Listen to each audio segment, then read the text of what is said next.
This is the Books Podcast presented by Tim Hague. Music discovery feels like it's a dying art. I couldn't not be there. Yeah, I think I was heavily medicated throughout. I ask you, gentlemen of the jury, is this the kind of book you'd like your wives and servants to read? Pop Life is a first book by Tom Kirkham, which is subtitled The Story of a Minor Musical Expedition, which is what it is. It could almost have been a blog, couldn't it, Tom? If I'd thought of that at the time, yes, it probably could, but I didn't really set out to write a book in the first place, or indeed a blog. In fact, I was mainly capturing these experiences because if you go to a lot of gigs and do it my way, you forget quite a lot of information due to alcohol consumption.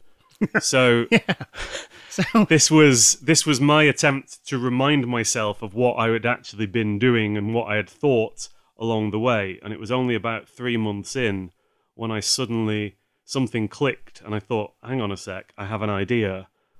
And that changed the approach thereafter. So let's make clear, what happened was that it covers a year, Mm-hmm.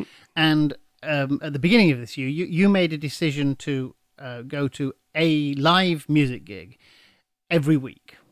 That's right. Although it's a little confusing that it gets up to gig number 67. Well, I couldn't stop by the end. That was part of the problem. But the gig was a way of instilling structure, because my life at that point was pretty devoid of it, and that was not helpful to my mental state at all, because I was already in a seriously dark place, and so I needed a way out of it. I needed some sort of structure and something resembling a routine to work with, and by framing it over the course of a year, it sort of put off the problem for 12 months. Like, okay, if I can do this and get to the end of it, I'll be around and hopefully more together in a year's time.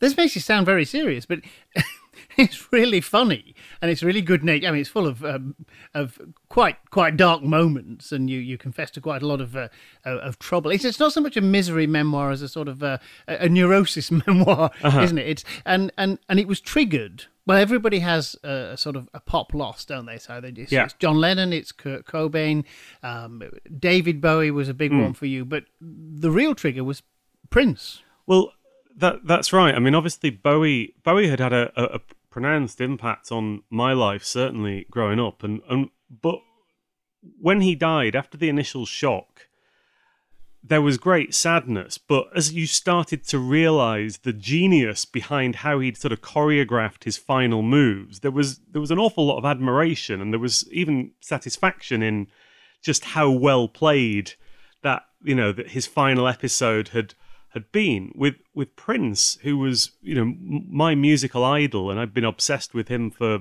20 years. There was none of that. It was just sudden, out of the blue, stunned, and utter bleakness. There's nothing to salvage from this situation. This was a sort of a performer that was as effervescent and reliable as he ever had been. He released an album a year. That's what he did. He performed every year. He didn't even appear to have aged. I mean, he probably had a lot of work done, but and it turned out he was addicted to painkillers. But and we didn't know any of this. So, already being in a bad place, already struggling, that was the thing that hit me. And it was the moment where you're just thinking, why am I bothering? What, this is the world has gone mad. And unless I do something about it, you just fear the decline, So at the beginning, we find you in tears over Prince's death. But not everybody says, well, what I'll do is I'll go to a lot of gigs then. Because that's a slightly counterintuitive response, but it's really about your attitude to music. Yeah, I think that's right, and I think that one of the things that had happened in the dark patch was music had been lost to me, really, because I think on a good day, I mean, I've always got a song playing in the back of my head, and on a good day, I've probably got ABBA, "My Love, My Life" blaring out, so just in there, or Thomas the Tank Engine, alarmingly, I don't. But when things are bad and when all you've got in your head are sort of voices and anxieties and all these problems, there just wasn't room for it. And in a way, it took something like Prince dying to be this sort of wake-up call. I spent the entire night just listening to all Prince albums, realising how great they were. And then there was this palpable sense of something's missing. Something is absolutely missing, and I have got to go out and find it. And I think that, speaking more broadly, this idea of music discovery feels like it's a dying art. You know, in this world of curated Spotify playlists that are increasingly, you know, the music's going to be made by robots, that the music just comes to you. You don't go out and search for it.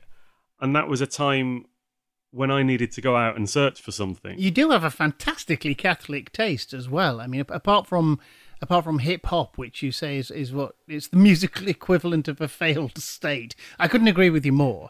And I think it's fair to say you're not a big Kanye West man. Well, no, and I tried a bit. I tried to watch his, you know, seminal Glastonbury performance. The one with Bohemian Rhapsody? I just thought it was all total bollocks. It was incredible. It was just one massive show off with a bizarre sort of spacecraft lighting rig. You know, just boring an audience of 150,000 people to death. But, and singing badly. Yeah, absolutely. So yeah, I'm pretty clear, I think, in terms of what I don't like or what I don't get and thus won't go near. But generally speaking, but you'll take on board. I mean, we've got ambient and thrash metal, and we've got country, and we've got pop and prog rock. I mean, there's very little you won't give house room to. Hopefully, and I certainly think the year of going out and experiencing all this music has expanded my horizons and made me more engaged than I even was at the start with the idea of trying new things. One thing that's interesting is I'm horrified by how many of the bands and singers I've never heard of. I mean, you really do delve. A lot of that was by by the very nature of having committed myself to this thing and then not really thought about the timing.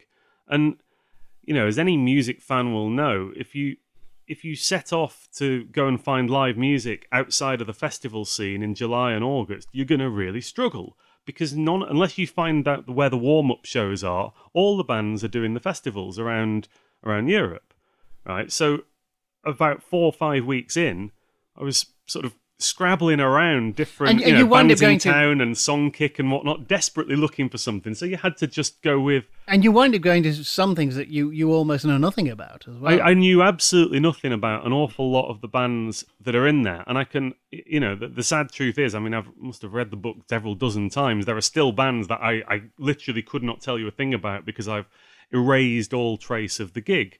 But there are others that I went in completely blind, like the Japanese House is the best example of this incredibly talented young woman who has a little bit of Prince about her, actually, in her playing style. Was one of the best things I saw all year, and I ended up going back to see her twice, despite having been without sleep on a long-haul flight the previous 24 hours. You do that a lot. I mean, there are a lot of, often quite funny stories about what a terrible state you were in going to these gigs and barely able to keep your eyes open, or sometimes one of your friends will fall over and be taken to hospital, so you'll miss the end of it and have to go back the following day to see what that was an Avril Lavigne gig of all things, so we yeah, it's a dangerous places, Avril Lavigne. Yeah, well, indeed so. I guess I'm not a music critic, and I do not consider the book to be a piece of musical criticism. It's mostly not. I mean, you sort of do tell us what the gig was like, but mostly you're telling us about where you were at and how you were feeling and what was going on. Exactly. I am an exuberant music fan. You're a fan. And I am a deeply flawed and imperfect individual, and I make lots of mistakes, and especially if, as you go through your life, you're dealing with all sorts of demons along the way, you are more likely to make more mistakes, and you are more likely to go over the edge on certain moments. And it became clear to me that if there was going to be anything authentic coming out of this end product, then it had to be unabashed truth about all of that. You know, you had to actually stand up and say, yeah, I was in a horrific state because, you know, at 3 a.m. the previous morning, I thought it would be a good idea to hurl myself randomly over the sofa and break my back into. You know, the book is essentially a guide to the various ways in which you can injure yourself physically and mentally. You know. Well, and that makes it sound pretty grim, and yet the reader is going to imagine that you have an impossibly glamorous life. Just in the course of this 12 months, you see gigs in New York, in Bahamas, Denmark. We've got Germany, Norway. I mean, and I probably missed a couple. So that's just in the 12 months. You refer to other trips that you've made in you know, in the sort of footnotes as well. But that sounds impossibly glamorous to the rest of us. Well, I'm unbelievably lucky. I mean, it sounds bizarre to say something like that, having just explained about, you know, all these demons and so on and so forth. But I think that was part of the desire to tell this story. Was you got to acknowledge, you know, I've worked hard for 15 years and done relatively well for myself, and can go to places that I certainly couldn't go 5-10 years ago or whatever. And if I decide on a whim to go to a gig in Denmark, that's an unbelievably privileged position. But it doesn't change the fact that the problems still exist. You're still there with the mental health problems, and that happens to all sorts of people in all professions, in all walks of life. And I think it is a reality that we don't talk about it enough, and we stigmatize it, and people in positions of greater power than me and greater responsibility than I are under tremendous pressure because of these things, and because we aren't being open about it. So look, did you have like an actual diagnosis of these mental health issues? Oh yeah, absolutely. I mean, to be honest, I've had multiple diagnoses over the course of my adult life. But certainly at the time of starting the book, I was quite heavily medicated. I'd been going to therapy for about 6 or 7 months, and you know, throughout the entire book, I'm keeping up appearances on my therapy sessions. Yeah, I think I was heavily medicated throughout. In fact, other than a week around the New Year where I went to the Arctic Circle and forgot my medication, despite having been told by my doctor, you need as much sunlight as possible. So there is a glamorous side to the book, and I almost feel somewhat embarrassed at times that, you know, I'm sort of able to do these things that I'm well aware that other people wouldn't even be able to countenance. But I think it is important just to be true to yourself and say, well, yeah, I did go to some of these things. I didn't have a good time in them all. I had some really, really, really challenging... I had a terrible time in the Bahamas, and that New York City trip was just all right, nightmare. okay, you see, I'm just setting myself up for this stuff, isn't it? Yeah, you know, but that's...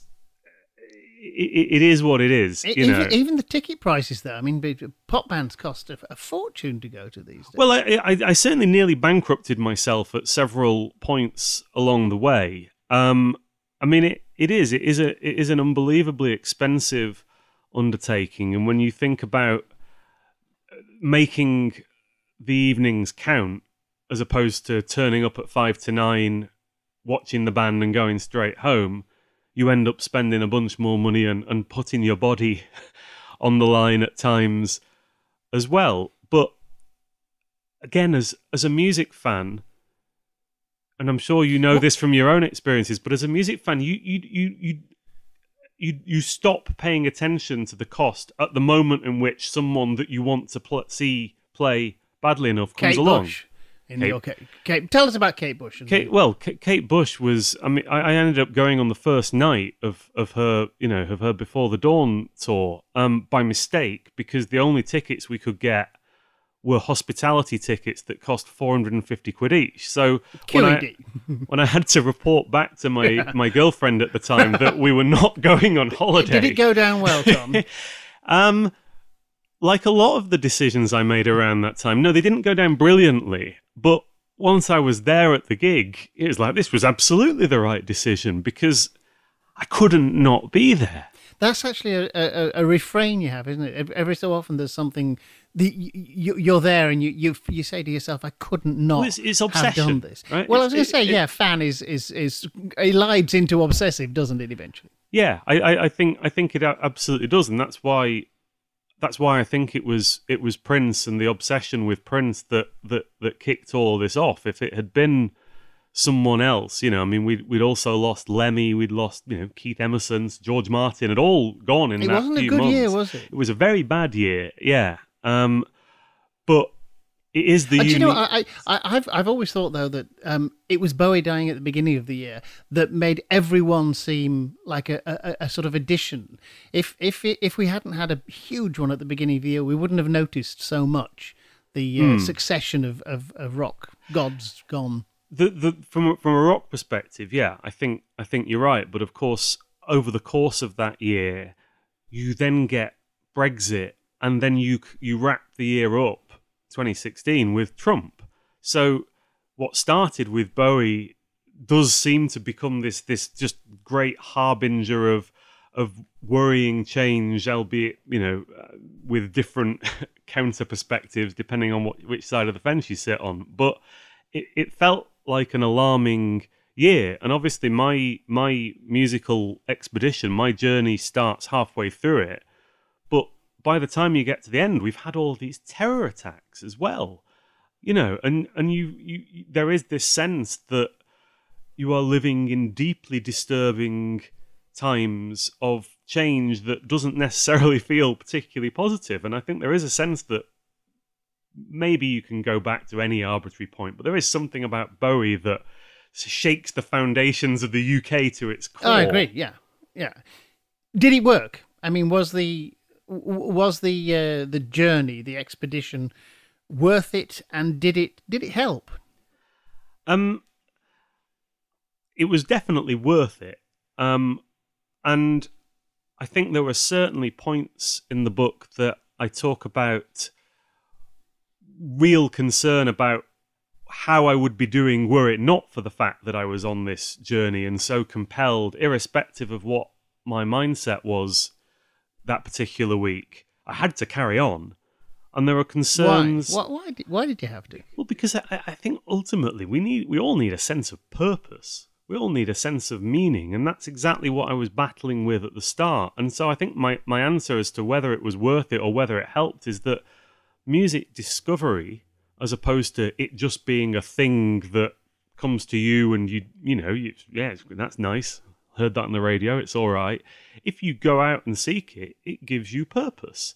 And the more you go out and do that, the more you start to open richer and richer universes that you didn't even know about. And so all of the sort of the musical history and the sort of the encyclopedic element of the book all came about. And there's a lot of that. Yeah. I mean, you name check a member of Showaddywaddy in the book, which I love. I mean, I would never have known who he was. No, likewise. But it doors open other doors and so on and so forth. And so you come out of the experience 12 months later feeling much richer in terms of knowledge, feeling as though you've achieved something, however minor. And I am painfully aware, because this bloke in a bar told me how meaningless he considered my expedition to be about 2/3 of the way through. He's just like, yeah, that's nothing. I go to like 4 gigs a week. And I was like, all right, well, good for you. But was it a bar in an exotic place?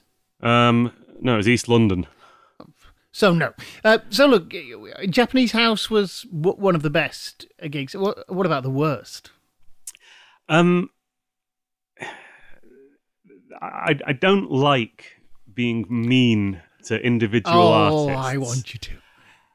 The worst ones, ultimately, are the ones that I can't remember. I think that has to be said. I mean, I am not the world's biggest Pete Doherty fan, and I am in a difficult place because one of my closest friends, now wife, is his violinist, and it was lovely of her to get us the tickets. Going there provoked the extreme realization that this was not for me. But even that still carries a memory, and it still prompted me into reaction. Whereas it's also prompted you to say in the book that Pete Doherty's become a sort of charmless Morrissey. Although, to be fair, as you point out, Morrissey's giving him a lot of competition. I think that would be an interesting battle, wouldn't it? To see who could uncharm. No, wait, I'm not sure I'm going with that. But there are bands like there's someone Laurel or Bay Waves, or I couldn't honestly tell you a thing about them. It might be that there are other people out there for whom this is the most exciting band on the planet. But I suppose that's the point, is it's all subjective. I might be right in this instance, but technically it's subjective. Well, I really enjoyed Pop Life. It's very entertaining. It's a good thing that you write well, because otherwise this could be a bit of a bring down. Instead, it's great fun, and I really enjoyed it. So thank you very much. Pop Life by Tom Kirkham is £11.50, published by Novum. Thank you, Tom. Thank you. That was the Books Podcast with Tim Haig. The Books Podcast is produced by Green Shoot. You can find out more at www.green-shoot.com, and Tim can be contacted on tim@green-shoot.com.